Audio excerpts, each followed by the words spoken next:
네, 이번 시간에는 비지터 패턴에 대해서 알아볼 거예요. 비지터 패턴은 사실 중요한 내용은 아니지만 Gang of Four 패턴에 포함이 되기 때문에 쉽게 핵심만 짚고 넘어갈게요. 우선 위키를 보시면 비지터 패턴이란 알고리즘을 오브젝트 스트럭처로부터 분리하는 방법이다. 그 결과적으로 이미 있던 오브젝트에 수정 없이 새로운 오퍼레이션을 더할 수 있다. 오픈 클로즈드 프린시플을 따르는 하나의 방법 중에 하나이다 라고 설명이 되어 있어요. 그러니까 오브젝트가 존재하고 이 오브젝트를 다루는 알고리즘 클래스를 분리하는 거예요. 이 알고리즘 클래스가 비지터, 즉 방문자가 되는데 기존의 오브젝트에 방문해서 알고리즘을 수행해요. 그럼 이미 존재하는 클래스나 오브젝트에 수정 없이 새로운 알고리즘을 기존 오브젝트에 적용할 수 있어요. 특별히 어려운 내용이 아니기 때문에 바로 예를 들어서 설명할게요. 우리가 일반적으로 사용하는 고양이 클래스가 정의되었다고 가정해 볼게요. 늘 사용하는 speak 함수가 정의되어 있고 내부 프로퍼티로 이름과 나이를 가지고 있어요. 이 speak 함수로 호출하면 mew라고 대답을 하기는 하는데 아직 이름과 나이를 출력하는 함수는 없어요.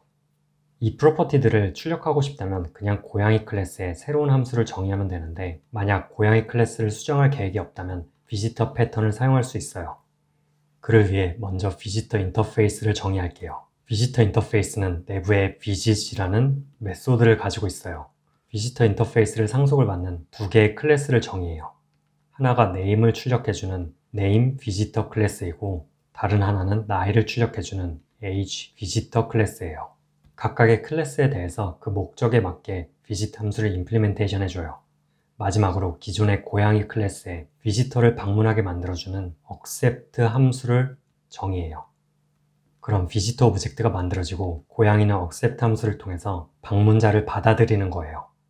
방문자는 와서 정의되어 있던 알고리즘을 실행시키는 방식으로 동작하는 패턴이 바로 비지터 패턴이에요.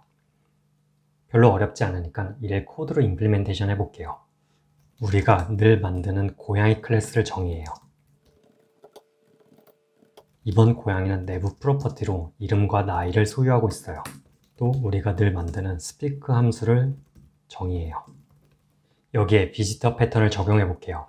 우선 베이스 인터페이스, 클래스 비지터를 정의해요. 비지터는 엘레멘트를 아규먼트로 받는 visit 함수를 가지고 있어요. 여기서 엘레멘트는 고양이 클래스를 의미해요. 이어서 비지터의 상속을 받는 name 비지터를 정의할게요. 클래스 name 비지터는 상속을 받고 visit 함수에서 고양이의 이름을 출력해줘요. 또 나이를 출력해주는 age 비지터는 역시나 비지터 클래스의 상속을 받고 visit 함수에서 고양이의 나이를 출력해줘요. 마지막으로 고양이 클래스로 돌아와서 비지터를 받아주는 함수 accept 함수를 정의해요. 이 accept 함수는 비지터 오브젝트의 임플리멘테이션을 사용할 거예요.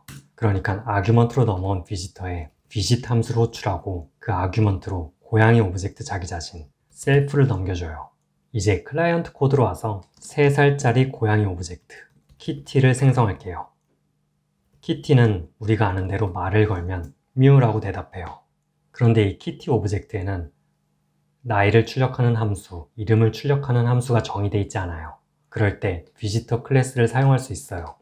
이름을 출력해주는 비지터, name 비지터 오브젝트를 만들고 키티의 accept 함수에 name 비지터를 넘겨줘요. 그럼 비지터의 임플리멘테이션을 사용해서 키티의 이름이 출력된 것을 확인할 수 있어요. 이번에는 나이를 출력하기 위해서 age 비지터 오브젝트를 만들고 키티에게 비지터 오브젝트를 넘겨요. 그럼 비지터의 임플리멘테이션을 사용해서 키티의 나이 3살이 출력된 것을 확인할 수 있어요. 이렇게 우리는 고양이의 클래스 구조를 바꾸지 않고 고양이 클래스에 대한 함수들을 임플리멘테이션 한 거예요. 만약 새로운 함수를 더 추가하고 싶다라고 하면 비지터 클래스를 정의해서 그 오브젝트를 accept 함수에 넘겨주기만 하면 돼요. 별로 어렵지 않아요. 바로 여기까지가 제가 비지터 패턴을 소개하기 위해서 그 구조를 아주 쉽게 바꾼 것이에요. 인터넷에서 비지터 패턴을 찾아보시면 일반적으로 이것보다 더 복잡해요.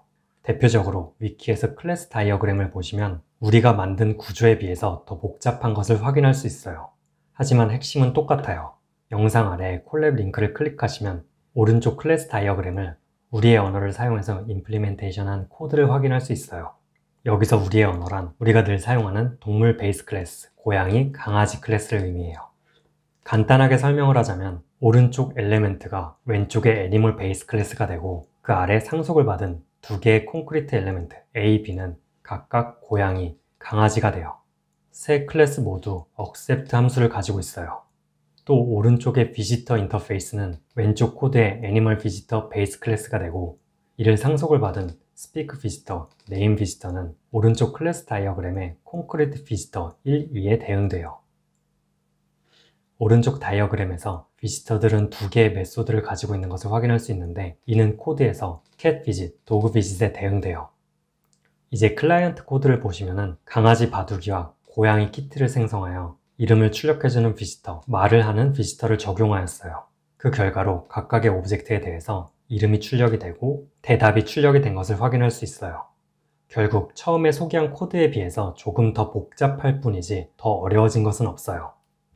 이렇게 비지터 패턴에 대해서 이야기하였는데 그 패턴의 핵심 모두 이해하셨을 거예요. 그런데 제가 영상을 시작할 때 비지터 패턴은 별로 중요하지 않다라고 이야기하였어요. 사실 그 이유는 이와 비슷한 구조로 코드를 만들겠다면 굳이 복잡하게 accept 함수, 비지터 클래스를 만들 필요 없이 프로퍼티만 존재하는 오브젝트를 만들면 돼요. C나 C++에서는 구조체를 사용하면 되고 파이썬에서는 named tuple, 타입스크립트에서는 인터페이스를 사용해서 오브젝트를 생성할 수 있어요. 그리고 그 오브젝트를 다룰 함수를 만들기만 하면 비지터 패턴과 똑같이 오브젝트들의 임플리멘테이션은 바꾸지 않고 여러 알고리즘을 적용할 수 있는 거죠. 그럼 기존 클래스가 이미 존재하면 어떡하나요? 라고 질문할 수가 있겠죠.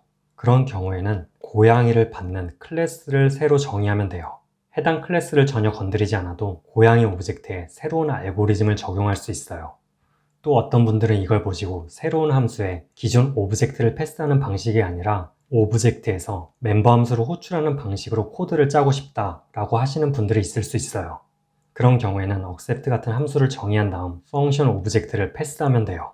함수형 프로그래밍을 일부 차용한 것인데 더 자세한 내용을 알고 싶으신 분들은 함수형 프로그래밍으로 검색을 해보셔도 되고 코드 없는 프로그래밍의 모던 C++, 람다 챕터에서도 관련 내용을 찾을 수 있어요. 그럼 비지터 패턴 여기서 마무리하고 바로 다음 패턴 알아볼게요.